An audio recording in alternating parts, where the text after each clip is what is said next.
Our experience is really all we have.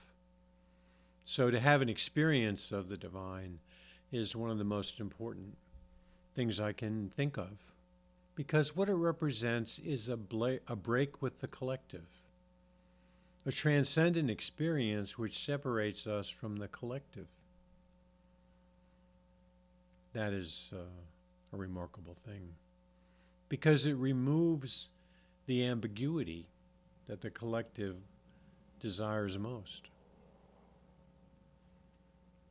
The collective does not really want you to have a transcendent experience that allows you to impart on the collective a wisdom it does not seek. And then it demands that we step away from the collective because it refuses to accept the experience that we bring it, the experience of the transcendent divine. The collective will never understand. The collective relies on hysteria and peer pressures and popularity and personalities. And all those things are evaporated instantaneously in the context of an experience of the divine, allowing us to get a glimpse of the divine hierarchy. And it is a luminosity now that we have, a clarity. So the ambiguity of the collective dissolves. It dissolves in luminosity. And the issues of I and personality and all that stuff begin to diminish in significance, and to a point where defining them even becomes so difficult that you wonder why anybody thinks the way they do. And that's the issue of ambiguity. You know, I certainly read the commentators' reviews of the events of the day, and the to and fro and the back and forth, and I hear the opposition, and I wonder to myself, how is it that they can even begin to have these kinds of understandings? They seem so purely folly. They are fabrications. They are creations of personalities that are seeking to enlarge themselves. How can you even believe it? And you believe it because of the ambiguity, because of the confusion. Think what the forces of this world are trying to do. They're trying to confuse and create hysteria. So any attempt at clarity or luminosity that shows itself is immediately smashed, or they try to smash it. But the indomitability of the human spirit is such that it will never be truly gone. Individuals will have these experiences and report them, and they will feel the presence as an experience, a feeling experience, which leaves no ambiguity, and that is the luminosity that comes to us from our connection with the divine hierarchy. There's no other way to explain it. Once you've experienced the luminosity, it's very difficult to say, well, that didn't happen. Now, you can allow people to reinterpret it for you, and that's a common technique of those who are extraordinarily doctrinaire. So an example might be, here's one that is pretty weird, but you might think about it. Recently, I was going over the works of Mother Teresa in Calcutta. And in her book, she apparently, I didn't read the book, but from what I hear, she apparently reported that she never had a spiritual experience. That what she did was obedience.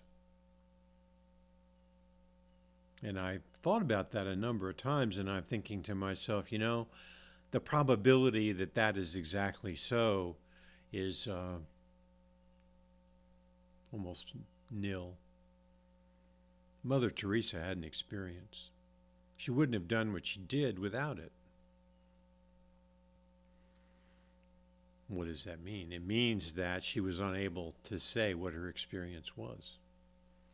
She was completely quiet because she knew immediately that the kind of experience that she had would get her kicked right out of the church.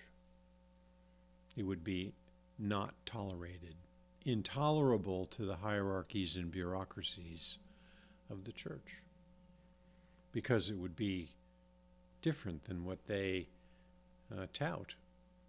It would be outside of the bounds of their doctrinal understanding of the world. So my thought is that she did what she did without being able to say what happened to her that enabled her to do what she did. And this is not uncommon. I mean, I experienced some of it myself. Early on in my church going and attending various kinds of studies and things, I'd look for an opening to explain, what happened to me. And any attempt to recount those experiences or, put them into a context was really squashed by an effort to reformulate what my experience was. Well, no, you didn't really have that. That was something else going on, or no, that, And so all these doctrinal discounts of my experience eventually led me to the conclude that these people just don't understand. They have no idea what my experiences were. And so I had to launch out on my own. And it wasn't even consciously in so many ways. It was an unconscious, it was an unconscious event in a way. It materialized is a better way without my directed intellect. It wasn't unconscious. I hate that kind of word anyway, but it was undirected. It was just something that bubbled up out of the reality of my own experience, which led me to believe that I can't go listen to these people anymore. I just can't. And the sadness of it is that there were many sitting in those chairs and pews next to me who were thinking the same things I was thinking.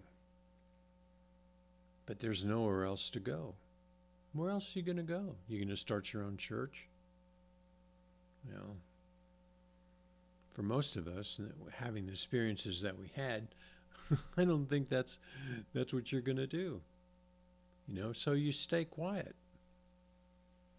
And you don't really say much.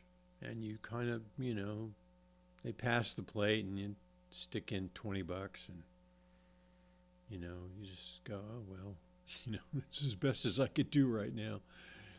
And it's best as you can do because there's no opportunity there to really understand your calling. If your experience is invalidated, how are you going to find your calling? How are you going to find that? In the world we live, finding our calling is going to be the most important thing that can happen to us in the coming years. Because the systems and things that we understood as being a sort of bedrock in our society that enabled us to get jobs and, get college educations and, press on, they're going to be gone. They're not going to be here because the college education is indoctrination.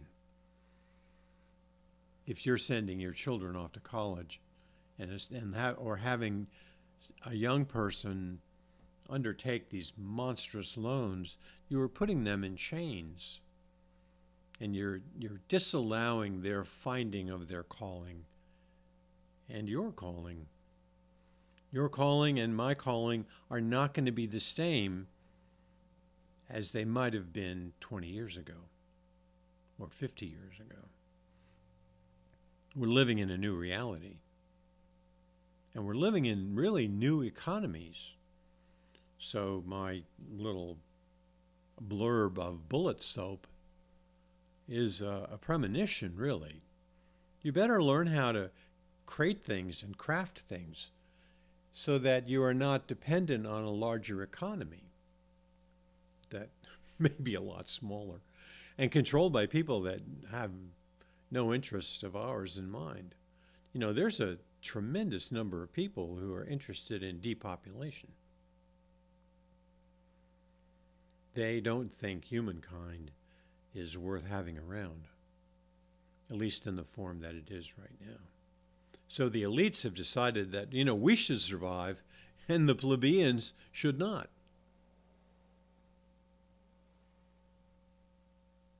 We should survive and the common man should not. Because the common man cannot be trusted.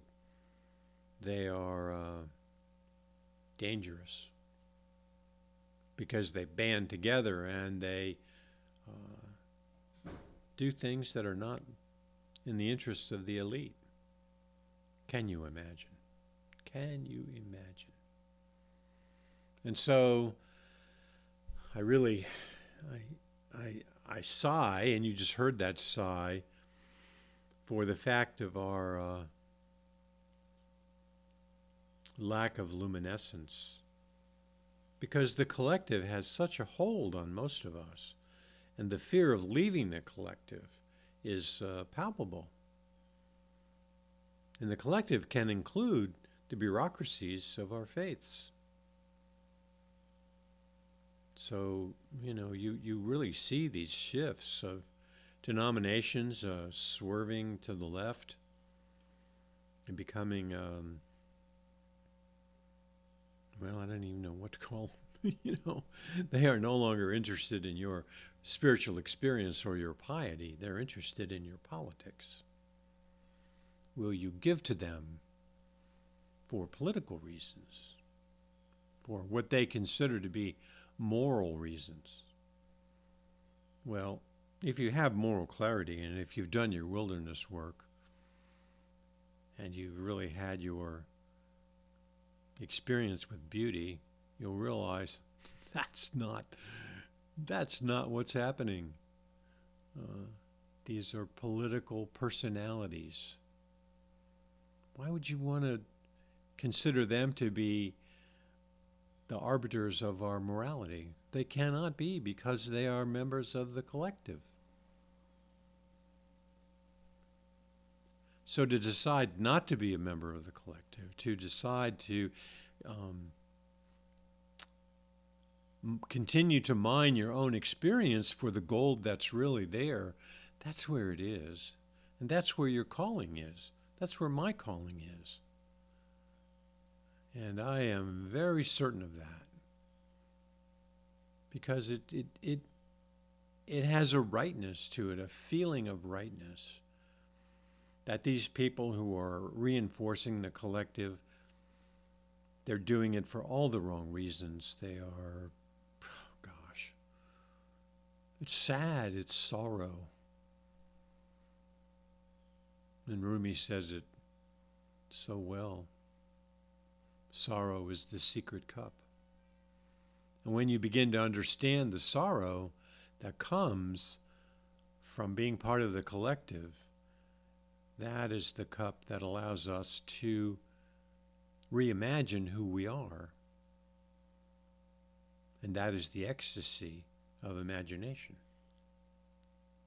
And using that imagination to begin to assert ourselves, and in that assertion is the finding of our calling.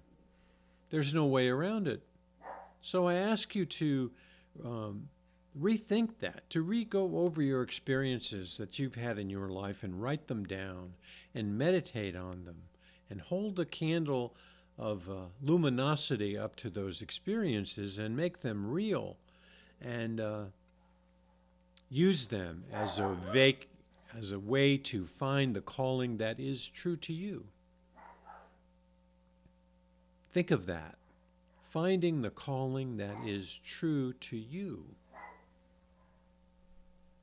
Amen.